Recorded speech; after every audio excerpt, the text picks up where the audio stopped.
Hello guys, నేను మీ Sai Veera. Welcome back to the channel of stylish Sai Veera. Guys, ఈరోజు అయితే మనమైతే ఒక ఇంట్రెస్టింగ్ టాపిక్ గురించి అయితే మాట్లాడుకోబోతున్నాం. అదేమిటంటే ఈ భూమిపైకి నీళ్ళు అనేవి ఎలా వచ్చాయి. సో మీరు విన్నది నిజమే. మనమైతే ఇప్పుడు మాట్లాడుకోబోతున్నాం ఈ భూమిపైకి నీళ్ళు అనేవి ఎలా వచ్చాయి అనే టాపిక్ గురించి అయితే మాట్లాడుకోబోతున్నాం. సో చాలా ఇంట్రెస్టింగ్గా ఉంటుంది. లాస్ట్ వరకు అయితే మన వీడియోని కంటిన్యూ చేయండి, ఓకేనా? ఇక వీడియోలోకైతే వెళ్ళిపోదాం. గైస్, మన భూమి మీద వాటర్ అనేది 71% అయితే నిండి ఉంది. కానీ ఒక పెద్ద ప్రశ్న ఏమిటంటే ఈ నీరు అనేది ఈ భూమిపైకి ఎలా వచ్చింది? భూమి మొదటిసారి ఏర్పడినప్పుడు అదొక అగ్ని గోళంలో ఉండేది.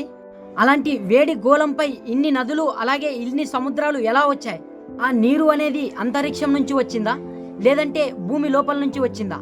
ఆ విషయాల గురించి తెలుసుకునే ముందుగా ఈ భూమి అనేది ఎలా ఏర్పడిందో కూడా తెలుసుకుందాం. సుమారు 4.5 బిలియన్ల సంవత్సరాల క్రితం అయితే మన సోలార్ సిస్టమ్ అయితే ఏర్పడింది. ఆ సోలార్ సిస్టమ్ ఏర్పడడానికి ముఖ్య కారణం వచ్చేసి సూర్యుడు ఏర్పడిన తర్వాత అయితే తన చుట్టూ ఉన్న ధూళి అలాగే వాయువులు కలిసి అయితే రాళ్ళుగా ఏర్పడ్డాయి. అవి ఢీకొంటూ పెద్ద గ్రహాలుగా మారాయి. అలా ఒకదానికి ఒకటి ఢీకొంటూ ఏర్పడిందే మన ఎర్త్ అంటే భూమి. ఆ సమయంలో మన భూమి అనేది లావాతో నిండి ఉన్న అగ్నిగోళంలా ఉండేది. అందువల్ల అప్పట్లో మన భూమి పైన నీరు ఉండేదైతే కాదు. సో భూమి అయితే ఎలా ఏర్పడిందో తెలుసుకున్నారు కదా. ఇప్పుడైతే ఈ భూమిపైకి నీళ్లు ఎలా వచ్చాయో అనేది కూడా తెలుసుకుందాం. గాయ్స్, ఈ శాస్త్రవేత్తల మొదటి సిద్ధాంతం ఏమిటంటే ఈ నీరు అనేది భూమిపైకి అంతరిక్షం నుంచి వచ్చి ఉండొచ్చు అని చెప్పారు. ఈ సోలార్ సిస్టమ్ ఆరంభ దశలో అనేక కామెట్లు అలాగే ఆస్టెరాయిడ్లు అనేవి ఈ భూమిని చాలా ఢీకొన్నాయి. ఈ కామెట్లు మంచు రూపంలో అయితే నీరు అనేది చాలా వరకు ఉండేది. ఉదాహరణకు హేలీస్ కామెట్స్ వంటి కామెట్లు మంచుతో నిండినవే.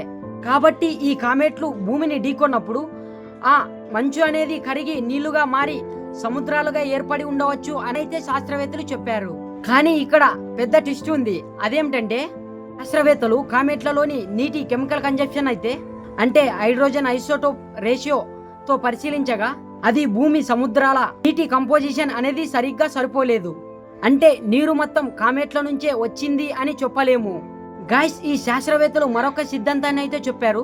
నీరు అనేది ఈ కామెట్ల వల్ల కాదు కానీ కార్బన్ రిచ్ ఆస్టెరాయిడ్ల వల్ల వచ్చి ఉండవచ్చు అని అయితే చెప్పారు.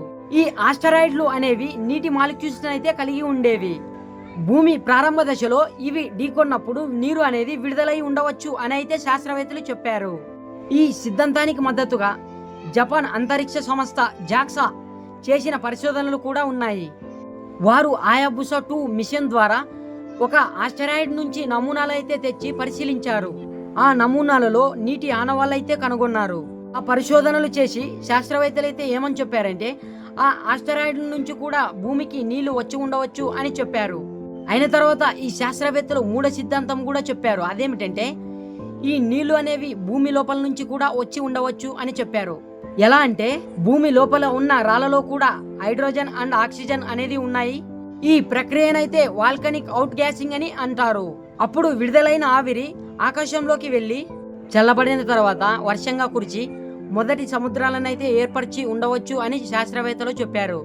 అంటే నీరు అనేది భూమి లోపల నుంచి ఉత్పత్తి అయ్యి ఉండవచ్చు అని చెప్పారు. అంతేకాకుండా మొదటి వర్షం అనేది ఎలా కురిచింది అది కూడా తెలుసుకుందాం. మన భూమి మొదట్లో చాలా వేడిగా ఉండేది. కొంతకాలం తర్వాత అది చల్లబడింది. వాతావరణంలో ఉన్న ఆవిరి అనేది చల్లబడుతూ మేఘాలుగా మారింది. ఆ ఏర్పడిన మేఘాలైతే వేల సంవత్సరాల వరకు వర్షాన్ని అయితే కురిపించాయి. ఒక్కసారి ఊహించండి, వేల సంవత్సరాల వరకు వర్షం పడితే ఏమవుతుంది? అలా ఏర్పడినవే మొదటి సముద్రాలు. అలాగే ఇంకొక ముఖ్యమైన విషయం గురించి అయితే తెలుసుకుందాం. అదేమిటంటే నీరు లేకపోతే ఈ జీవం అనేది ఉండేదా? నీరు అనేది జీవనానికి ప్రధాన మూలం. సైన్స్ ప్రకారం మొదటి జీవం అనేది సముద్రాల్లోనే పుట్టింది. మైక్రో ఆర్గానిజమ్స్ అనేవి నీళ్ళలోనే ఏర్పడ్డాయి. అంటే నీరు లేకపోతే జీవం కూడా ఉండేది కాదు. అందుకే శాస్త్రవేత్తలు ఇతర గ్రహాలపై జీవం కోసం వెతుకుతుంటే నీరు ఉందా అనే ప్రశ్ననే. ఉదాహరణకు మార్స్ మీద ఒకప్పుడు నీళ్లు ఉండేవి అనే ఆధారాలు ఉన్నాయి. అందుకే అక్కడ జీవం ఆనవాళ్ళైతే వెతుకుతున్నారు. ఇప్పుడు శాస్త్రవేత్తల అభిప్రాయం ఏమిటంటే ఈ భూమిపై నీరు అనేది ఒకే కారణంతో రాలేదు. కామెట్లు, ఆస్టెరాయిడ్లు, భూమి లోపల అగ్ని పర్వతాలు ఈ మూడింటి కలయిక వల్లనే సముద్రాలనేవి ఏర్పడ్డాయి అని శాస్త్రవేత్తలు అయితే చెప్పారు. అంటే ఇదొక మల్టీ స్టార్ స్టోరీ. ఇప్పుడు అర్థమైందా ఈ భూమి పైన నీళ్లు అనేవి ఎలా వచ్చాయో? అలాగే ఆసక్తికరమైన ఫ్యాక్ట్స్ అయితే చూసుకుందాం. ఈ భూమి పైన ఉన్న నీరు 97% సముద్రాల్లోనే ఉంది. తాగునీరు అనేది కేవలం 3% మాత్రమే ఉంది. అలాగే నీరు అనేది మన శరీరంలో 60% ఉంది. భూమిని అంతరిక్షం నుంచి చూస్తే నీలి కలర్లో కనిపిస్తుంది, అందుకే దీనిని బ్లూ ప్లానెట్ అని కూడా అంటారు.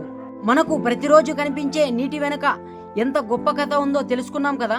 అగ్నిగోళంగా ప్రారంభమైన భూమి, అంతరిక్ష ఢీకొనుళ్ళు, అలాగే అగ్నిపర్వతాలు, అంతేకాకుండా వేల సంవత్సరాల వరకు వర్షం కురవడం, ఈ అన్ని సంఘటనల వల్లే మనకు ఈ అందమైన సముద్రాలు, నదులు, జీవం అనేది లభించింది. ఇక మీద మీరు నీరు తాగేటప్పుడు దాని వెనుక ఉన్న కోట్ల సంవత్సరాల కథను గుర్తు తెచ్చుకోండి. గైస్, ఇక ఫైనల్ గా వీడియో అయితే అయిపోయింది. మన వీడియో నచ్చినట్లయితే లైక్ కొట్టండి, అలాగే మన ఛానల్ కి సబ్స్క్రైబ్ చేసుకొని నాకు సపోర్ట్ చేయండి. నేను మీ సాయి వీరా. జై హింద్.